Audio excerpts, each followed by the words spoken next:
Now, so okay, so our lecture is going to be basically 4 parts. The first one that I'm going to start now is the Python intro. So for those of you who already know Python, this will be boring, but I will try to be very, very efficient because we don't have much time and we have a lot of stuff to cover today before 12 or maybe like a little bit after 12 if it's okay.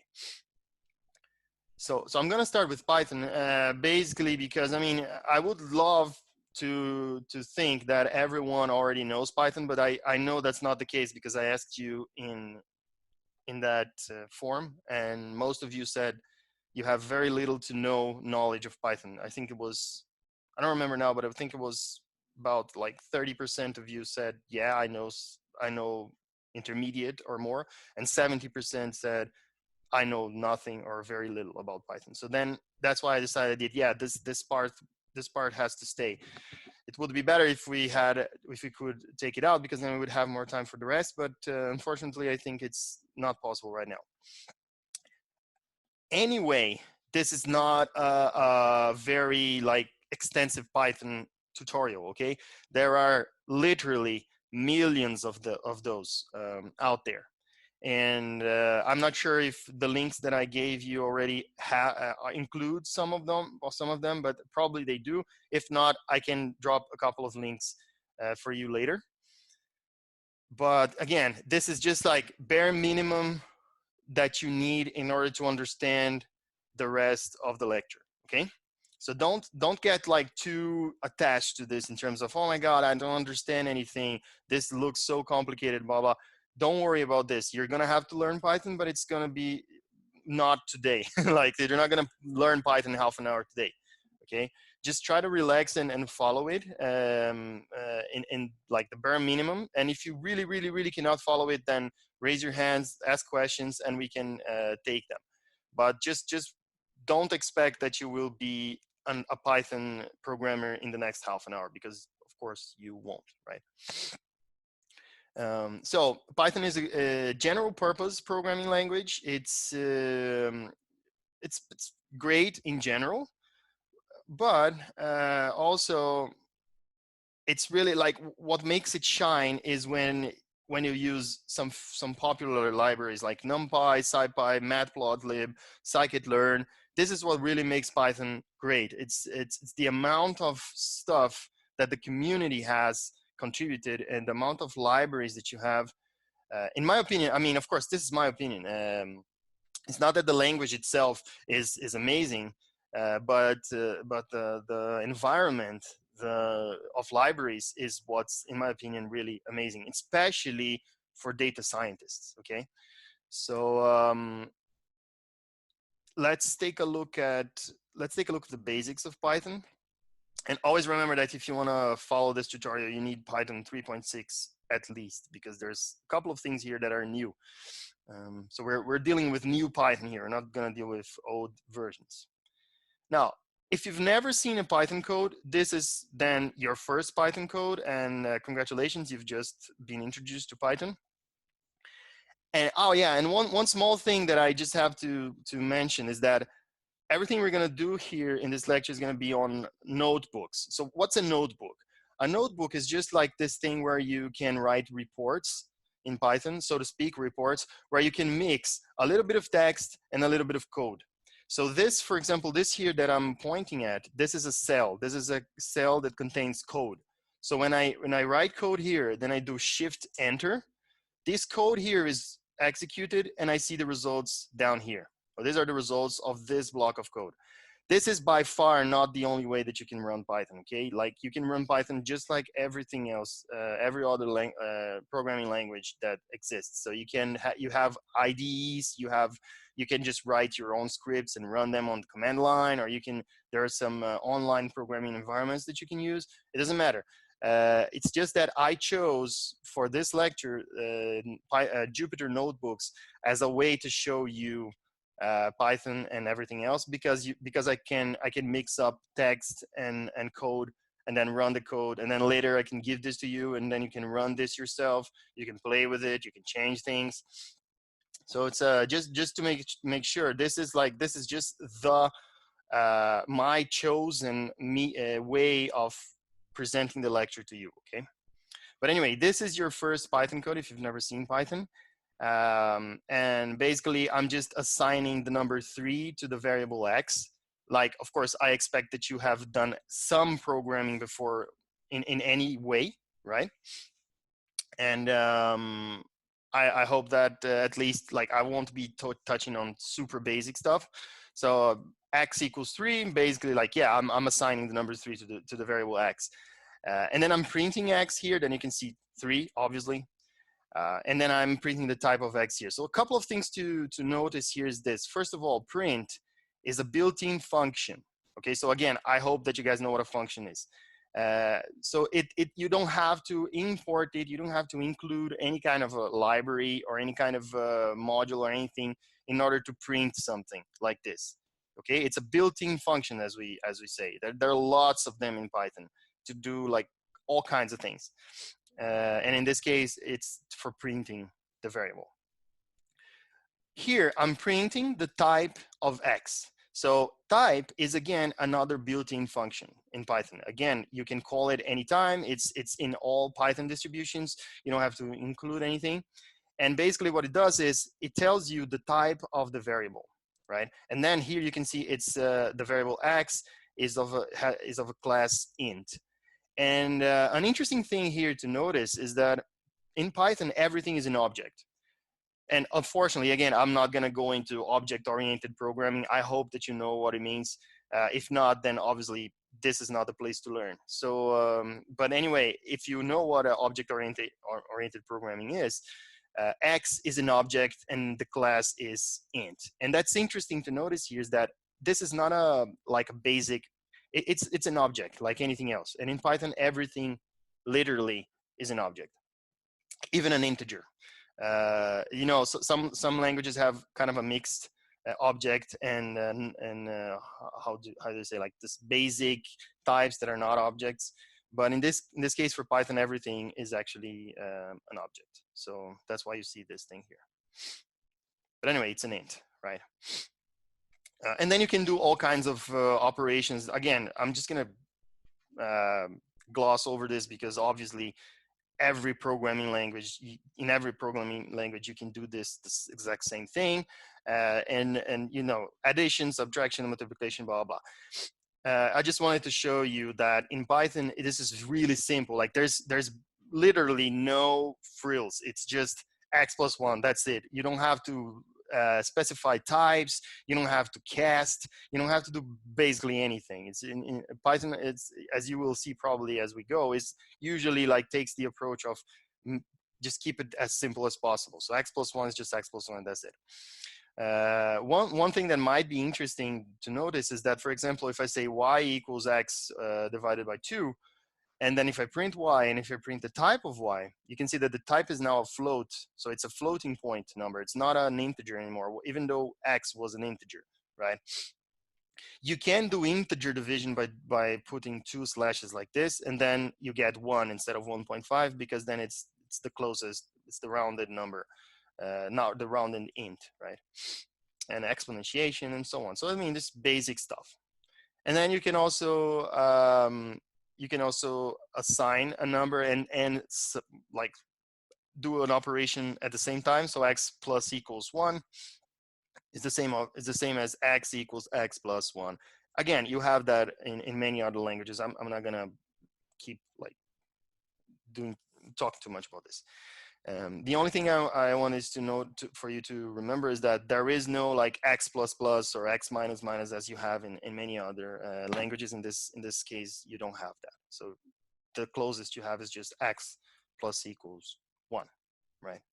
And I hope the interface here of the notebook is straightforward, that you understand that when I have a cell like this, I execute the cell and then I see the results here. For example, I could add another print here, like my keyboard is not.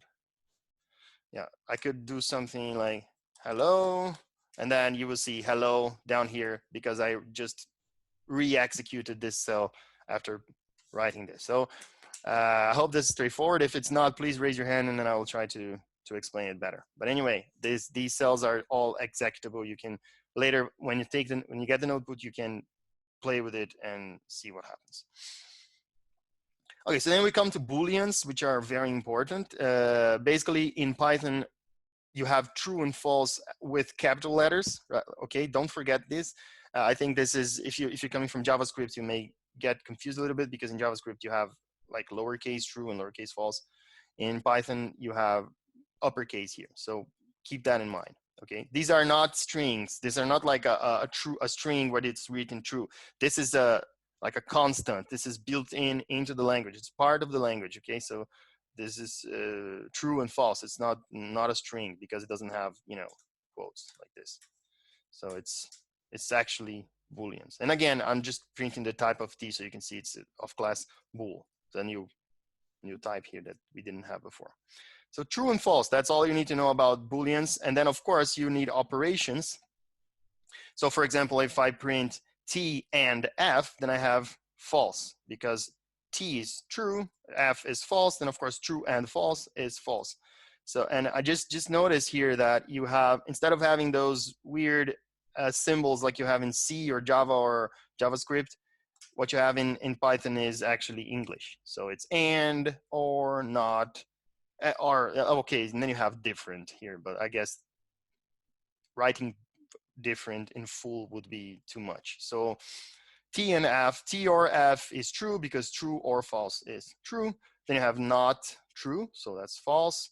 And then you have true, different than false, true. Yeah, that's true, because they're not the same.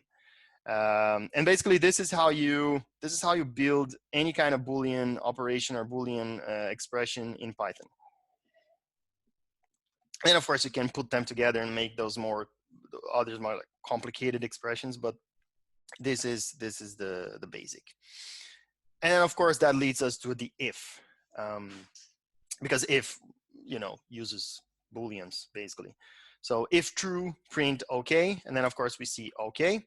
And you can see here that there are a couple of things here to notice that are very important, that are really like basic building blocks of Python that you need for everything else, which is, first of all, that you have these little, well, so no, you don't need to use parentheses like this. You can do that. That doesn't matter doesn't change anything because it's just parentheses, but you don't have to. So as you can see here, you can write it a little bit like, almost like English, and you don't need the parentheses, but you can do the parentheses if you want to change the priorities of the operations and everything, like you do in every other language. But what I want you to notice here, first of all, is this thing here, this colon here. This is very important. This is everywhere, as you will see later. This is the first time maybe that you're seeing this, but it's that's how Python marks the beginning of a block of code. Like for example, in JavaScript or C or Java, you would have something like this, right? If you ever programmed anything else, then you might, well, actually you would have something like this in JavaScript or Java or some other language to mark that there is a block of code here, right? You start with a bracket here and then you end it with another bracket. But in Python, you don't need that. In Python, all you need is just this thing. That this block, so this says, okay, a block of code is coming. And then you need this indentation here. This is not optional, okay? This is probably one of the things that are more awkward about Python than in any other language. I think people usually get confused with this. Indentation is not optional. Your whatever your interpreter is that you're running Python, it will complain if it doesn't see this indentation, because this is what kind of shows Python that there is a block of code here. Okay, this is what tells, look, print is actually a block of code for if. It's not, because if it was something like this, then this would say to Python, this would tell Python that if and print are basically at the same level. So the print is not inside the if as it should be, okay? So indentation, not optional. Remember this. And if I had another if here like this, then I would need more indentation like this, more indentation. And again, if I had another one here, I would need more indentation, and so on and so forth. This is not optional, okay?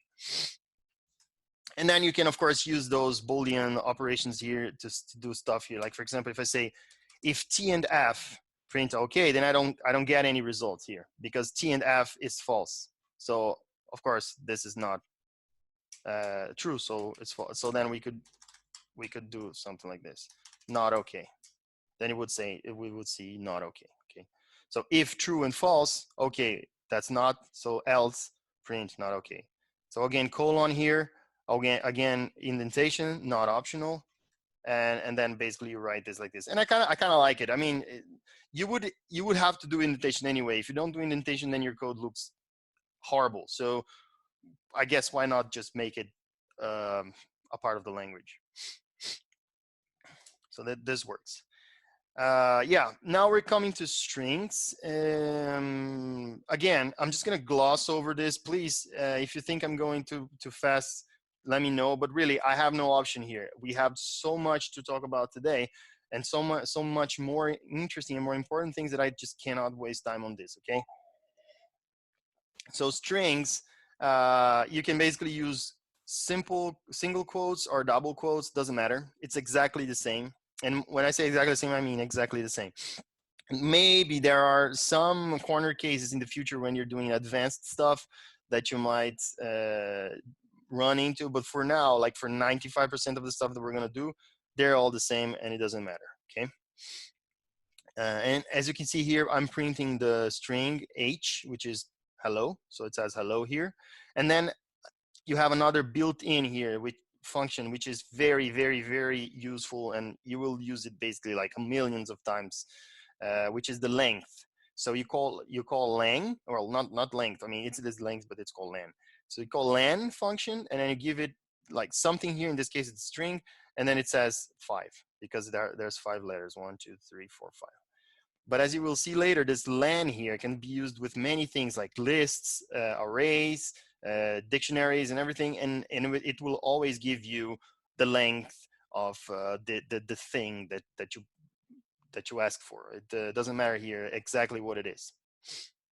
Anything that has a length will have, you know, its length computed here, shown here. Sorry. So len, built-in function, very useful. Can also be used with Lisp. We're going to see that later. And then you have some stuff you can do with strings, like for example, concatenate strings using plus. You know, so H is hello, then I concatenate it with one space here, then I concatenate it again with the world, and then it prints hello world, HW. And now, of course, I assign this to the variable HW, and then it says hello world with a space in between because I just concatenated everything. Simple stuff. Very, I mean, it's like it's the same in most other languages, I guess, with a plus. Then we have format strings, which are also very useful. Sometimes you have variables that you want to put into the string, and you want to reuse a certain string with different values. Sorry. And in this case, this is a little bit like printf or printf in other languages that you might have worked with. And I won't go into that. If you don't understand this, take a look at this later. It's not like super important anyway. It's just something that helps you to, you know, build some interesting strings. But basically, this means like this is a string, this is another string, this is another string, this is an integer. And then afterwards, you actually give the variables that you want to replace into the placeholders, like HW12. So it says hello world 12, whatever that means.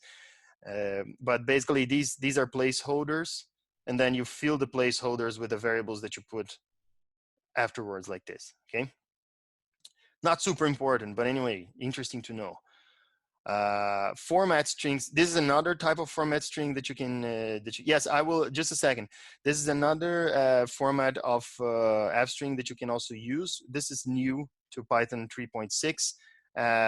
And I will take Maddie's question now, please. Hey, can you hear me? Yeah, I can. Yeah, I wrote the question on the chat. Ah, you wrote this. Okay, so implement a class. Does it inherit the len and print and other functions? And I will read the question so that, you know. All right, yeah, sure. This, yeah. So if we implement a class, does it inherit the len and print and other functions? And can use them arbitrarily, or do we have to implement something like an iterator as in Java? Good question. First of all, the class itself does not inherit len and print, because len and print are built-in functions from Python. They're not in the class, so they're not class methods. They are built-in functions in Python. But at the same time, you are correct that you need to implement something like an iterator as in Java, because or else, like, how could Python compute the length of something if it's a custom class, right? So I will not get into that, unfortunately, but yes, you would have to implement a specific type of method in your class if you want your class to be able to be passed into len. Yes. But unfortunately, we don't have time to go into that. No worries. Thank you. Mm-hmm. Yeah. So yeah. So then this is another type of format string, which says starts with an F here, as you can see, and then in this case the difference is that sorry, something happened here. Yeah. In this case, the difference is that you put the variable inside the string like this using brackets. Okay, so instead of putting it afterwards like we did here, we just put them straight into the string. So for example, here I'm saying, x times 10, w in an F string. So it says 80 because x was 8 the last time we checked. I don't know. Then you can, as you can see, you can do some simple operations even inside here. Or simply put a variable like this, and it works more or less the same as the one up there. But in this case, you actually like put the stuff inside the string itself. So I guess it's just it's just a design thing. I mean, whatever works for you, whatever is better for you when you're writing your formatted strings, you can use both. It doesn't matter. And then string objects have a bunch of useful methods. So you can call, so for example, s equals hello. So this is a string that I set. And then from s, I can call some methods like s.capitalize. And now, connected to Maddie's question, this is not a built-in function. Okay, it's a different thing. This is an actual method from the class string. So again, I'm not going to go into object-oriented. I'm hoping that you know a little bit of object orientation, but basically the difference is if you see, like, for example, if you compare with print is a built-in function that comes with Python. You're not calling it, you're not doing something like s.print. You're just saying print. That's a built-in method.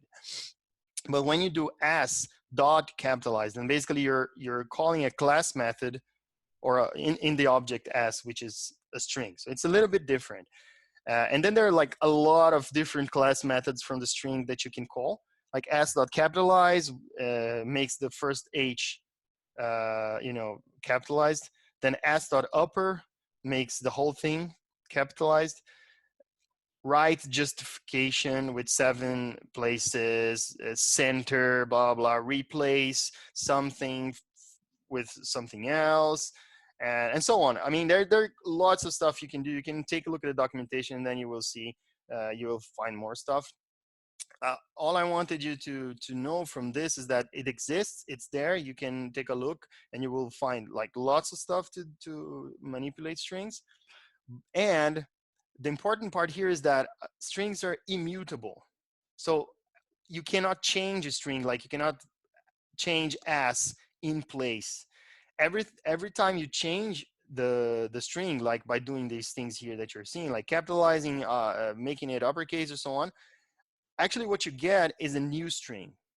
Okay, you get like a copy that is changed. So it's another string, because strings are immutable. So basically every time you do this, you're creating a new string. It doesn't matter really, it's very fast. Python handles it just fine. It's just a technical detail that you have to know, because as you will see later, lists are a little bit different. So you must keep that in mind in many cases. Just remember that everything here is actually returning a new string, because the string itself is immutable, it never changes. Now, okay, these are like the basics of the basics of the basics, and now we're gonna go into something that's actually a little bit more interesting, which is data structures, right? I hope I could just have skipped all the way to this because this is much more interesting. And the basic, like the most important data structure of Python, well, in my opinion, probably the most important, are lists. Okay, so lists are like arrays or vectors in other languages, but in Python they call them lists for whatever reason. In basically, the way you can create a list is by using square brackets like this. So I just created a list here of with the numbers 3, 1, and 2 in this sequence. So the first one is 3, the second is 1, and the third is 2. And then as you can see, I can print them. For example, I can print access, and then you see this thing here. I can access specific elements of the list like this. So I want the third element here is actually instead of the second because it starts from 0. So if I say access and I use 2 here, it means the third element. So I see the number 2 here as a result. Again, I'm not gonna focus on this because this is the same as in most languages, so I guess it's familiar. One thing that's not very familiar, maybe, it's negative indices like this. So negative indices count from the end of the list. So -2 basically means the second last element, let's say, because this would be -1. There is no -0. So in this case, it starts from -1. So this one is -1, and this one is -2. And that's why you see the number 1 here. So if I run this, I'm seeing, oh, I can do, like, if you want to see, I can change this to -1, and then you can see now the number 2, because this is -1. And -3 would be minus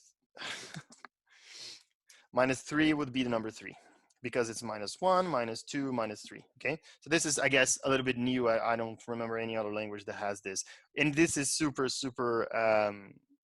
useful because, you know, if you wanted to do it some other way, you would have to do something like, I want the last element. Oh, so I take the length of the list and then I remove 1 and then I use that and then I see the number 2. But of course, the alternative here is much easier, right? So it's much easier to write this way. And then lists can contain elements of different types. As you can see here, I just mixed up numbers and strings. It doesn't matter. Lists are lists. Python is very flexible. I think that's one of the reasons why it has been adopted so much. It's really flexible. So you can put anything into a list. Doesn't matter. Same thing here. I added a new element to the end of the list, and then you see 3, 1, foo, and bar. And again, the way that I'm adding an element here to the list is by calling this method append on the list. So again, this is not a built-in function. This is a class method from the list class, and that's why I'm calling it like this, xs.append. Okay, instead of something like append and whatever. This doesn't exist. Okay, just to make sure that you guys see the difference here between a class method here and a built-in function here. Okay. And as you can see, notice above the lists are mutable. So they're not like strings where every time you do something with a string, you get a new string. In this case, every time you do something with a list, you get the same list, okay? Unless you explicitly want to have a new list. So you can like clone or copy your list and create a new list based on the current one. That's not what's going to happen. Most of the time, what you're doing is you're actually changing the list itself. So the reason why you must remember this is that when you're, for example, you have a list and then you call a method or a function and you give your list and then you change it, you're actually changing the same list that was outside of the function. So you have to remember that, because since lists are mutable, you must pay attention to that. Okay. And again, millions of things you can do with lists. This is just the basics. The details you can find in the documentation. Please check it out later. But for now, that's what we need to know. Now, tuples are like lists, but they're, again, immutable.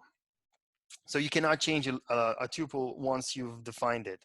So for example, let's call this tuple T. Let's say we define this tuple T as being 5, 6. And notice here that a list uses square brackets and a tuple uses parentheses, okay?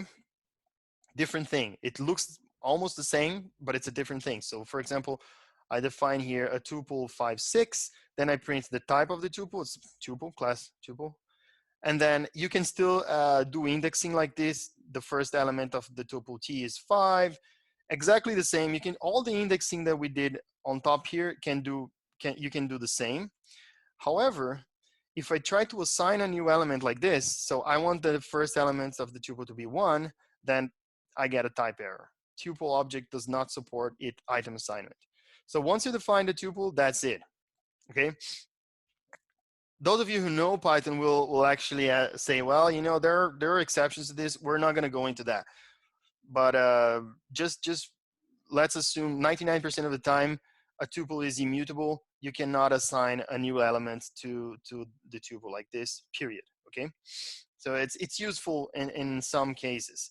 Some people sometimes ask, yeah, but like, why should I use a tuple instead of a list? Or why should I use a list instead of a tuple? Why not just have lists and period and forget about tuples, right?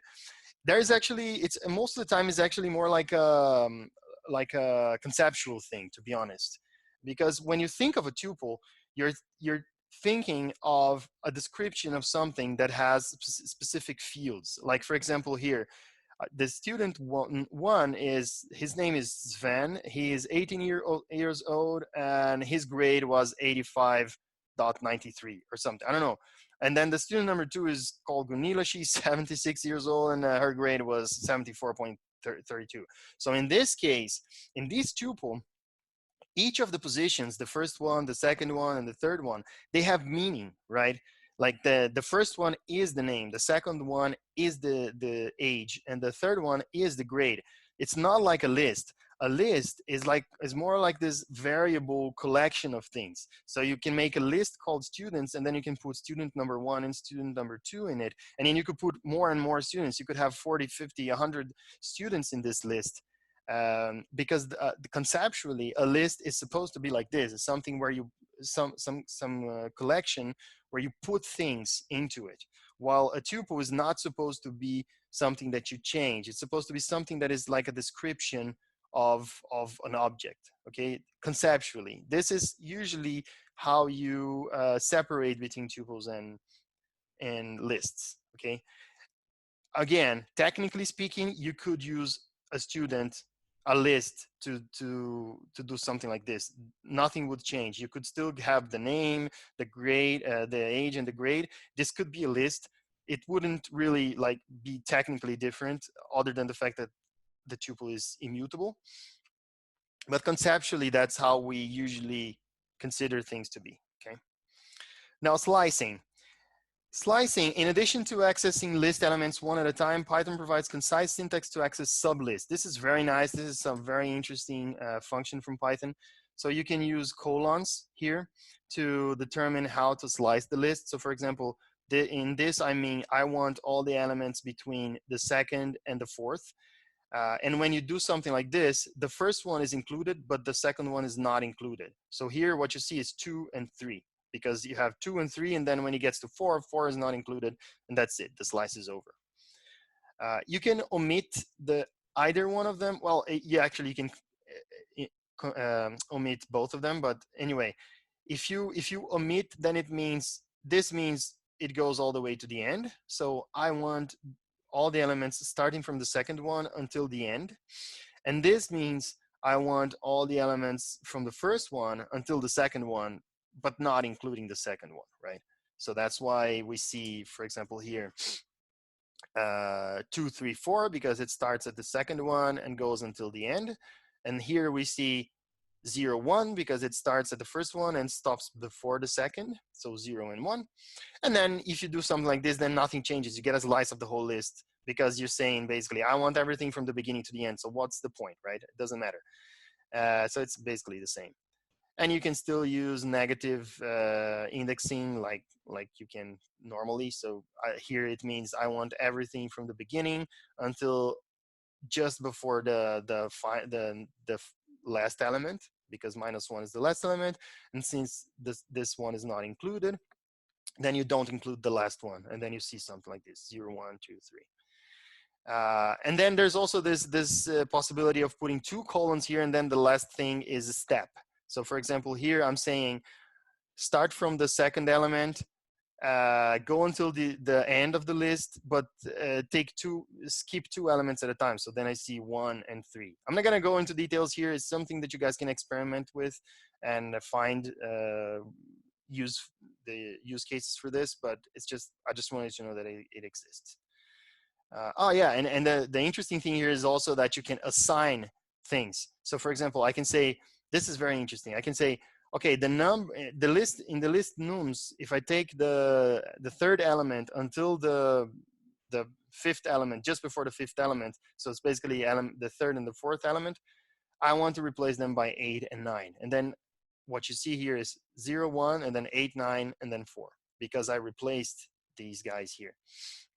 And as you can see, the list is mutable. So I changed the list in place here. It's still called nums. It's not a new list. Okay.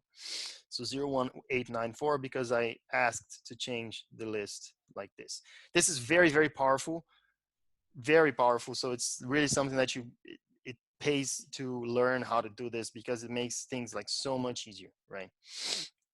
Yeah. So a few of details that I said here. Forget about this for now. We're gonna go back to this later, and I will explain to you what it means.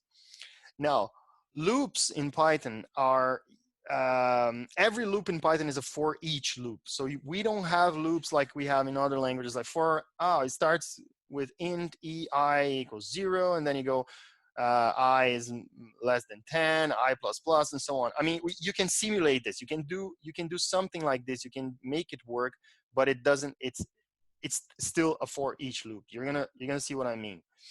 So every time you're writing a loop in Python, you gotta remember you're actually looping over some collection of things, even if it's a collection of numbers from 0 to 10. So for example, here I have a list called animals. I put there like cat, dog, and monkey. So 3 animals in my list. Then I say for animal in animal. So basically I'm saying I want to loop over all the animals in this list, and I want to call each one of these animal. So that's the name I'm going to use when I'm actually writing the code here in the block, right? So, and then I say print I love animal with an S. I'm concatenating the strings here. And then you can see I love cats, I love dogs, I love monkeys. So it's, this is a for each. I'm saying for each animal in the list animals, I want to say I love, and then put the name here, right? All for loops in Python basically work like this. The difference is that is what comes in here.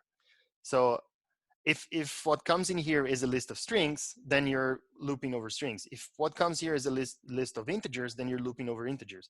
If it's a list of objects, then you're looping over objects. Doesn't matter. Everything is a for each loop. Okay, but you can simulate this thing here, this int I blah blah blah I less than 10, by looping over a range of numbers.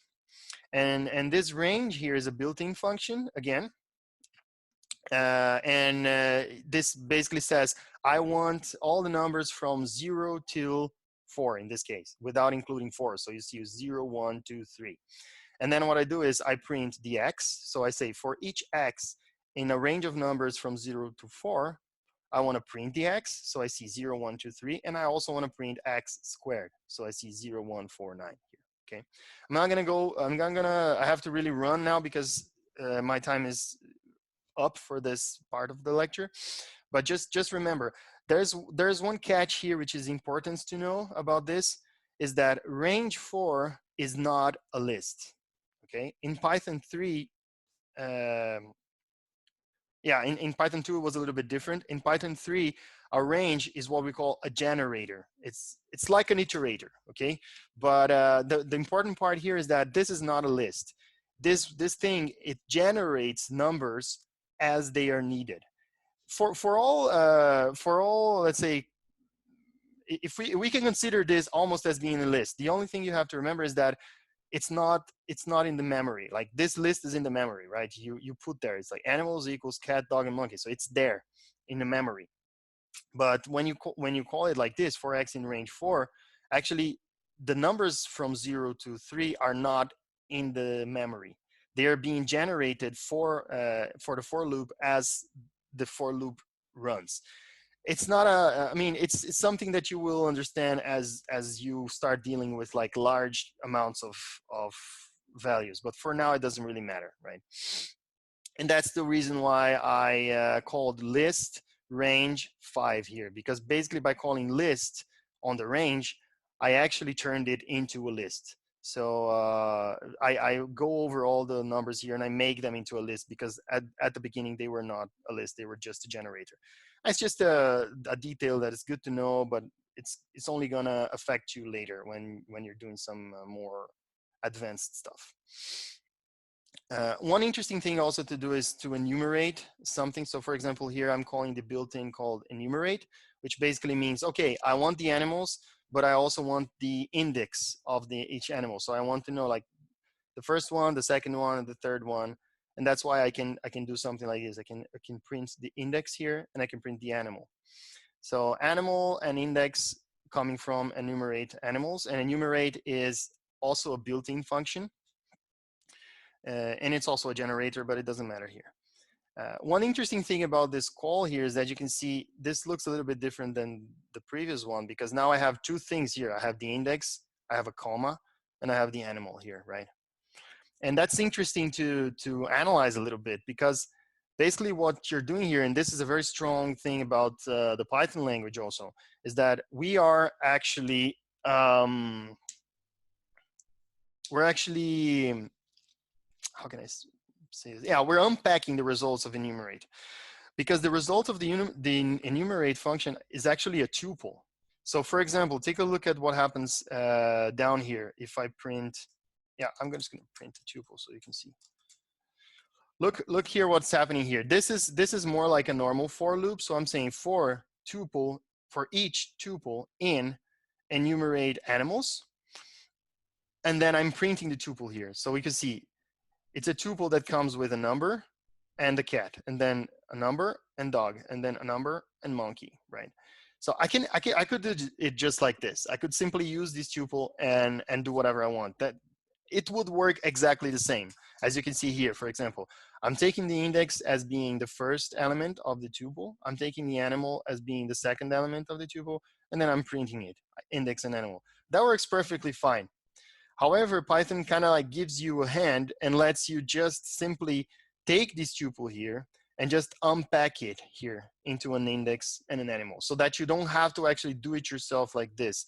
You just unpack it like this and you say, okay, every time I get a tuple here, the first element is going to be called index and the second element is going to be called animal.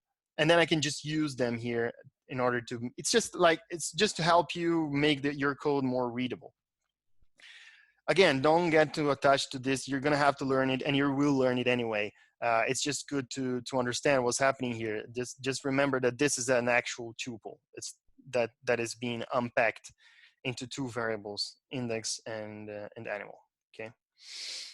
Yeah, there's also a while loop if you want. Most of the time, to be honest, personally, I very rarely use it, but you can use it if you want. It's the same, follows more or less the same structure. I have a list here, for example, and then I say while the length of my list is larger than 0, I call this pop method from the list, which basically removes the last element and returns it. So I pop 16, I pop 8, I pop 4, I pop 2, pop 1, and then when there's nothing else to be popped, then the length of my list is not larger than 0 anymore, then the while is over, right? But the structure here is basically the same. You have while, and then you have something here, and then you have the colon and the indentation, which is not optional, okay? Which one should you use, while or for? Well, it's up to you. It's depends on what you want to do. Dictionaries are also very important. A dictionary is basically like a map in Java, or in JavaScript. I guess in JavaScript they're called objects, or also dictionaries sometimes. But it's basically a way to assign a value to a key, right? So it's a key there are pairs of keys and values. So for example, in this case, I'm defining a dictionary here. You use curly brackets for this, and then you have, I want to say that cat is cute and dog means furry. So when I try to access it like this, D, and then I give a key here, cat, then I see cute. And basically it's the same way that you can index a tuple or a list. The difference is that the key here that you're using is not an integer, it's a string. So you can, it's very flexible. You can do lots of things with this. But basically all you have to remember from dictionaries is that you have keys and you have values, and each key maps into a value. So the key cat maps into the value cute, and the dog maps into furry. And the way you do it is by using colons, and it looks a lot like a JSON array, like JSON object, for example. It's actually pretty much identical to a JSON object. And I just put in here like this in thing here, where I'm checking if a dictionary has a given key. So I can say cat in D says true, because cat is a key in the dictionary. So it's one way to check if a certain key exists in the dictionary or not. I could say, for example, if I said here something like horse, then it says false, because there is no key horse in my dictionary D. So this will give me false. And if I try to do something like this, then I get a key error, horse, because there is no key horse in the dictionary. So one way you can do it, something like this would be, it's a common pattern, is if horse in D, then print horse. If not, then don't do anything. There are other ways to do this, but this would be like one way of doing this without getting an error, right? You could also use exception, but anyway. Of course, you can assign values using the key. So I can say dfish equals wet, and then I have I can print it. So this, you can see here that you don't have to like explicitly add a key to the dictionary before you assign a value. You just assign a value and that's it. So I say, okay, dfish equals wet. I didn't have a fish before, now I have it, so I can print it, and it doesn't, it's super flexible, no problem. You don't have to do like, oh, new element or anything like that. And okay, monkey doesn't exist. We already talked about this. You can use del to remove something from a dictionary. So you can see in here that I deleted the fish, and then I cannot see it anymore. It doesn't exist anymore. Anyway, just all you have to remember about dictionaries is that you use strings to access them instead of integers, and that's it. I'm gonna jump over this a little bit because I really have to move on to other stuff. You can later just go open this notebook and see what you can learn, and send me questions later. But this is basically just showing you how you can iterate over elements in a dictionary, which is a little bit different than in a list, because a dictionary has keys and values, not only one thing. So it's a little bit different, but it's not that much different. You can take a look at that later. Then we have functions. This is also important. I have to go through that. You have for example, I defined a function here. In order to define a function, you write def, which it basically means define. Then you give the name of the function and the parameters that you're supposed to take in. So in this case, the name of my function is sign, and I'm taking parameter x. Then I said, okay, and then I said, okay, if x is larger than 0, then I say positive. Else, if x is less than 0, then I return negative. And then you can take a look. Maddie, I will give a link to all the notebooks and put them on the Moodle later, okay? Thank you for the question. You can see here this elif, which is like else if. Oh, sorry. This is the same. It's just a way to write, a more condensed way to write else if blah, blah, blah, and then else, right? So you do it like this. Actually, this doesn't work. But anyway, if x less than 0, then I say negative, else 0. So it's either positive or it's else negative. So if it's not positive or negative, it's just 0. And this is a function, guys. So I hope this is clear. Again, all the same patterns as before. You use colons to define the block of code. You use indentation, and then you do whatever you want inside the function, and then you return some value. so that you can communicate the returning value of the function to the outside world, let's say. And then in this case here, you can see I'm looping over these values here. So I say for each x in this list here, I want to know what x is and what's the sign of x. So -1 is negative, 0 is 0, and 1 is positive. And that's a very simple function, and you can you know, play with it later.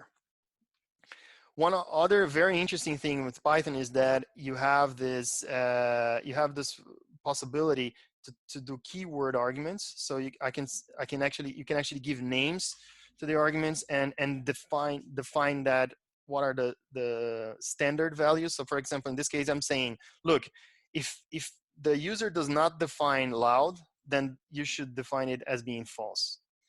So if loud, then print it like this. If not, print it like this.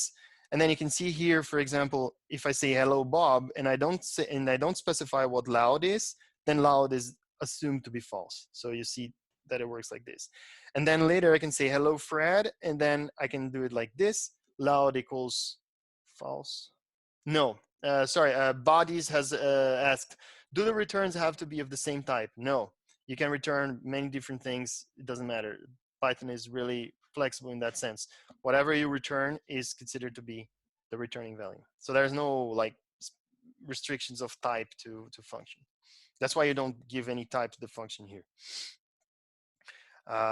So here we have hello Fred, and then I say loud equals true. So I'm explicitly overriding this. I'm saying loud equals true. Okay. This would also work. As you can see, I don't have to put the name here of the parameter, but I can if I want to. And the cool thing about putting the names of the parameters is that I don't have to worry about the order of the keywords here. Like for example, even though here I have name and then loud, if I actually specify that name is Fred and loud is true, then I can do it in a different order like this, and it still works just the same because I'm actually explicitly saying which parameter I'm talking about here, right? So that makes sense. I guess it's cool. However, on the other hand, if I do this doesn't work because I'm saying, look, loud equals true.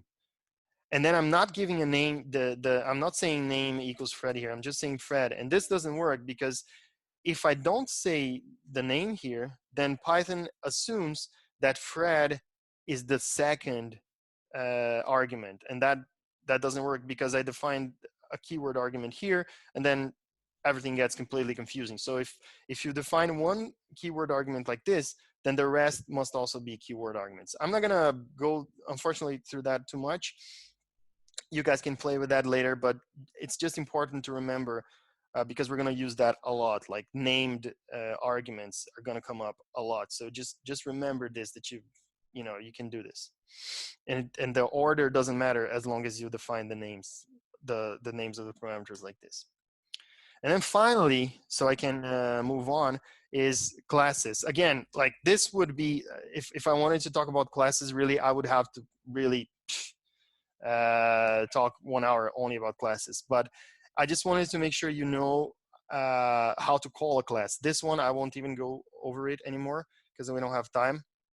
But this is how you instantiate a class. So you basically just use the class name as a function and then call it. Give it the parameters that the class expects to get. In this case, it's a name. And then you can call class methods like this. Like so G now is an object of the class greeter. And then I can call g.grid. And then you can see here that basically it's just the same function that we defined over there, but it's now has it's inside a class. So basically when I say g.grid, I get hello Fred because the Fred here has been saved as a class, let's say, property here, right? And there are lots of stuff that we could discuss about this. I will just leave it here and let you guys play with it later because I need to move on to other more interesting stuff. But you can see here is the same thing that we did before with the strings or the lists. You have an object and you have a method, and then you call the method in the object. There are lots of stuff I have put here that are less important. There are exercises here that you can go through also if you want. Links for exercises. if you do them and you have problems, just contact me and I can help you.